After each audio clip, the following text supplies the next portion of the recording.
తెలుగు రాష్ట్రాలకు మరో భారీ రవాణా మార్పు దిశగా బుల్లెట్ రైలు ప్రాజెక్టు వేగం అందుకుంటోంది. నేషనల్ హైస్పీడ్ రైల్ కార్పొరేషన్ ఆధ్వర్యంలో Hyderabad, Amaravati, Chennai high speed rail corridor పనులు ముందుకు సాగుతున్నాయి. తాజాగా ఈ మార్గానికి సంబంధించిన ఫైనల్ లొకేషన్ సర్వే డిపిఆర్ సిద్ధం చేయాలని కేంద్ర సంస్థ రాష్ట్ర ప్రభుత్వానికి సూచించింది.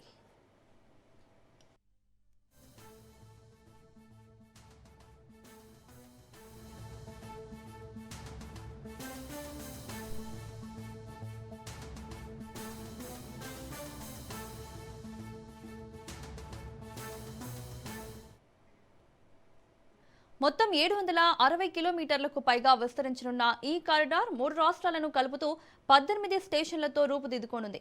తెలంగాణలో హైదరాబాద్, శంషాబాద్, డ్రైపోర్ట్ వంటి ప్రాంతాలు ఉండగా ఆంధ్రప్రదేశ్లో దాచేపల్లి నుంచి అమరావతి మీదుగా గుంటూరు, ఒంగోలు, నెల్లూరు, తిరుపతి వరకు స్టేషన్లు ప్రతిపాదించారు.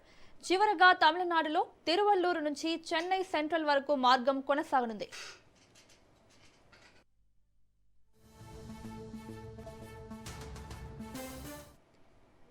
ఈ ప్రాజెక్టు పూర్తయితే హైదరాబాద్ నుంచి చెన్నై ప్రయాణ సమయం సుమారు 3 గంటలకు తగ్గనుంది.